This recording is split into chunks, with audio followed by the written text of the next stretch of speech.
Ahojte, ja som Danielka a ja som Katka. Sme žiačky 4. A triedy zo základnej školy Rohožník. A to je naša škola. Naša škola športom žije, každý z nás tú vodu pije. Na hore filozov dáme, burky na dvor, ale vyberáme.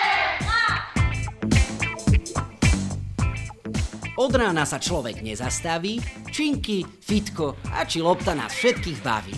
Jasné, že sa učíme matematiku i gramatiku, ale aj tak myslíme na teliku.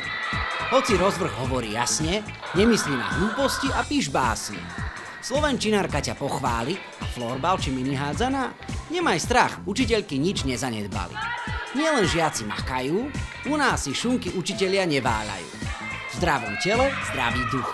To je heslo naše, nestačíme piť dennodenne vodu z fľaše. Učitelia či pani upratovačky, každá vám ukáže, čo sú to drepy alebo skracovačky.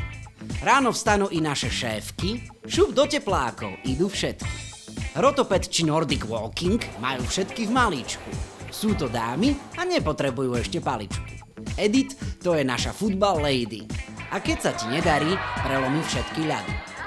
Vedie krúžok florbalu a v obci sa venuje futbalu. Tak ťa ona zblbne, že zabudneš, že sa pri futbale aj chudne.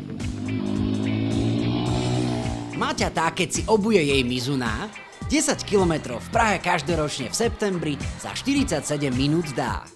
Aj cvičenie s ňou je riadna makačka. Ženy v obci hovoria, že to nie je flákačka. Tancuj, tancuj, vykrúcaj a hudba nám pritom hraj. To je parketa Natálky, učiteľky, prvostupniarky. Zapne USBčko, zabudneš na úlohy, teda na úplne všetko. Potom doma vysvetľuj, prečo učiteľ ťa napomína. Ale pochop, ocko, mami, tá telika je celkom iná, ako násobilka a tvrdé I a skvelá. Preskočil som kozu, to si predsa chcela. Naučím sa šplhať, aj po kladine chodiť. Preto som sa rozhodol, že na základy športovej gymnastiky budem chodiť.